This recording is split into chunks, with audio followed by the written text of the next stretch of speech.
moogtahay in shimbirta loo yaqaano goronyadu ay tahay shimbirta dhigta ukunta ugu weyn adduunka isla markaana ukuntooda ay tahay mid ka mid ah kuwa ugu xoog badan.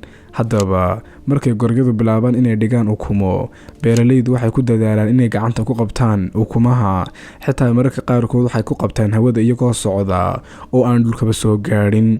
haddaba sababtu maxay tahay daawade?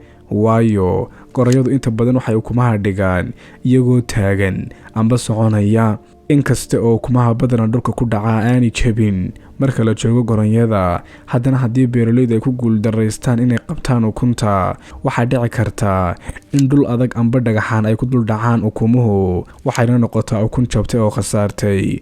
ukun kasta oo jabtaana waxay beeralayda gelisaa khasaaro culus oo gaadhaya $10,000, isla markaana waxay qalbi jabisaa goronyada. soo la yaab maaha daawade?